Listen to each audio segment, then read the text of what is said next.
Oui, bonjour, c'est Madame Dalal à l'appareil. J'ai une petite question à vous poser. Le jour où j'ai un petit accrochage avec ma voiture, je serai remboursée combien avec mon assurance auto? Oui, j'attends. N'attendez pas qu'il soit trop tard pour découvrir la base de votre indemnisation. AXA invente les barèmes sans surprise, grâce auxquels vous connaissez à l'avance et dès le départ la base de calcul sur laquelle vous serez indemnisé. AXA. Réinventons l'assurance et l'épargne. Bonjour et bienvenue dans le journal de l'économie de ce mardi 4 juin sur Chouf TV. L'actualité économique de ce mardi est naturellement dominée par la visite du Premier ministre turc Recep Tayyip Erdogan à Rabat. Une visite attendue, souhaitée par le chef du gouvernement Abdelilah Ben-Kairan, qui voit dans la Turquie un modèle de développement à suivre et qui attendait beaucoup de la visite de son homologue. C'était sans compter sur l'absence des chefs d'entreprise adhérents à la CGEM qui, informés trop tard et de façon assez légère pour accueillir efficacement et le Premier ministre turc et la délégation d'hommes d'affaires qui l'accompagnaient, ont préféré décliner l'invitation. Une occasion manquée donc alors que l'application de l'ALE, l'accord de libre-échange, mis en œuvre depuis 2006, ne cesse de creuser le déficit commercial entre le Maroc et la Turquie. Un déficit passé de 4,3 milliards de dirhams en 2009 à près de 7 milliards l'an passé, témoignant ainsi d'une lente dérive inquiétante tant pour l'économie nationale que pour sa balance commerciale. Le Maroc et la Turquie ont donc signé hier à Rabat une déclaration politique conjointe et 2 accords de coopération. La déclaration politique conjointe porte sur la création d'un conseil de haut niveau de partenariat stratégique entre les deux pays, formule diplomatique, tandis que les 2 accords de coopération signés par le ministre de l'Équipement, Aziz Reba, et son homologue turc, Binali Yildirim, est destiné à accélérer la coopération et l'investissement entre les 2 partenaires concernent les deux domaines du transport et du secteur maritime.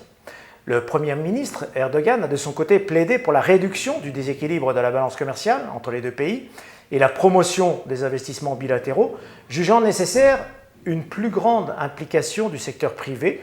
Abdelilah Ben-Kairan a formé le vœu de son côté de voir la coopération entre Maroc et Turquie se hisser à un niveau supérieur et, semble-t-il conscient de l'impair réalisé avec l'absence de la CGEM aux entretiens avec le patronat turc, le chef du gouvernement s'est excusé publiquement auprès de l'organisation patronale. La CGEM est, je cite, un partenaire essentiel du gouvernement, a rappelé Ben-Kairan, ajoutant « Nous allons œuvrer pour que cette erreur ne se reproduise plus » et de confirmer ce que Chouf TV évoquait hier, la visite des hommes d'affaires turcs a bien été organisée par 2 organisations patronales partenaires, l'association turque Moussiad, proche de l'AKP, le PJD d'Erdogan, et l'association marocaine Amel Entreprise, réputée proche, elle, du PJD marocain. Le BTP est un secteur menacé. De tous les secteurs qui, aux côtés de celui du textile notamment, redoutent la percée non contrôlée des entreprises turques sur le territoire marocain, le bâtiment et les travaux publics fait figure de porte-drapeau. Le président de la fédération du BTP, dont les membres s'efforcent de faire face à la concurrence de leurs homologues turcs, exprime très clairement sa préoccupation. Dans un entretien accordé ce matin à nos confrères de l'Économiste, Bouchaïd Benhamida n'hésite pas à affirmer que, je cite, « les entreprises turques ont une stratégie d'invasion et d'élimination des concurrents ». Une stratégie mise en œuvre, selon Benhamida, en cassant les prix, en abandonnant parfois ensuite les chantiers tout en introduisant des réclamations pour indemnisation. Et si, dit-il, les entreprises sont plus compétitives, c'est d'abord parce qu'elles bénéficieraient de multiples aides fiscales, diplomatiques et politiques. Des entreprises qui n'hésiteraient pas, outre leur penchant pour le dumping, à débaucher les meilleurs cadres et techniciens des entreprises marocaines et de dénoncer enfin le peu de retombées réelles pour l'économie nationale, puisque les sociétés turques n'investissent pas réellement au Maroc, elles préfèrent ramener dans leur pays des flux nets de devises.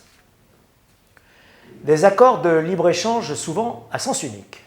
Le Maroc s'est ouvert au commerce international et aux échanges commerciaux avec un espoir, voir ses produits agricoles ou industriels conquérir de nouvelles parts de marché à l'extérieur.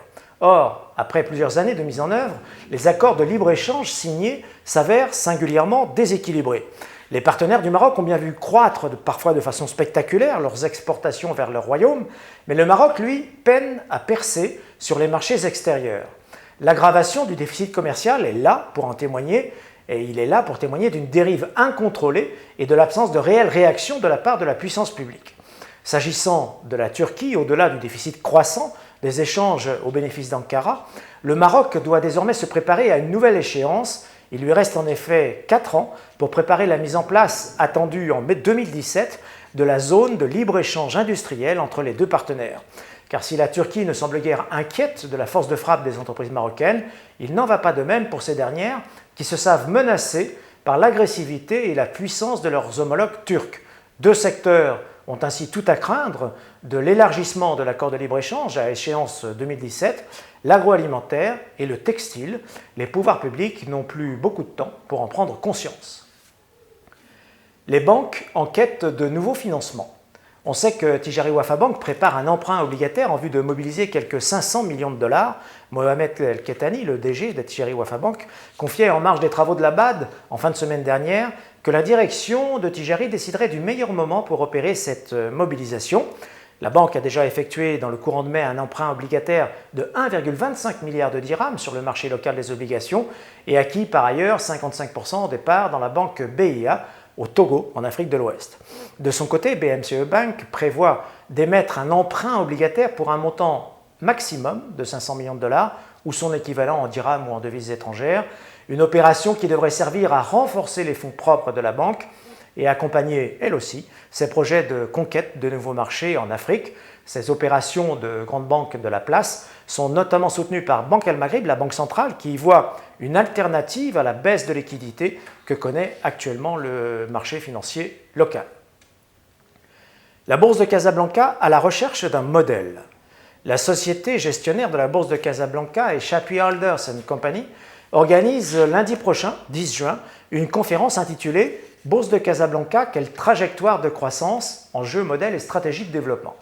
De nombreux intervenants sont attendus, notamment Dominique Brutin, l'ancien directeur général de la Bourse de Paris, invité à expliquer comment le rôle et le fonctionnement des bourses accompagnent les choix économiques d'un pays. Deux experts de Chapuis Holders, société suisse et leader mondial du conseil sur les services financiers, feront également part de leur retour d'expérience sur les stratégies de croissance des bourses. À noter que sous la houlette de Karim Hadji, la société gestionnaire de la Bourse de Casablanca a brisé la glace ces derniers temps avec le grand public et le public professionnel à travers une série de rencontres ou de conférences telles qu'elle se propose de faire lundi prochain. La bourse, précisément, qui termine en très légère progression ce mardi. Le MACI et le MADEX terminent en progression identique à plus 0,34%, le MADEX à 7233 points et le MACI à 8906 points. Belle séance pour Maghreb Buy qui termine à 5,95% à 910 dirhams et pour Involis en progression de 5,68% à 139 dirhams 50. Enal, en revanche, signe la plus mauvaise performance de cette séance en reculant ce soir de 5,37% à 37 dirhams, tandis que SMI perd 4,52% à 3910 dirhams. Bonsoir et à demain pour un nouveau journal de l'écho sur Chouf TV.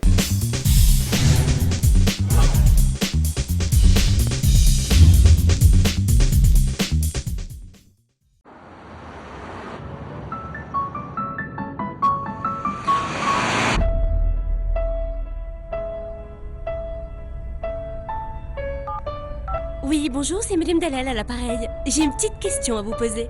Le jour où j'ai un petit accrochage avec ma voiture, je serai remboursée combien avec mon assurance auto? Oui, j'attends. N'attendez pas qu'il soit trop tard pour découvrir la base de votre indemnisation. AXA invente les barèmes sans surprise, grâce auxquels vous connaissez à l'avance et dès le départ la base de calcul sur laquelle vous serez indemnisé. AXA.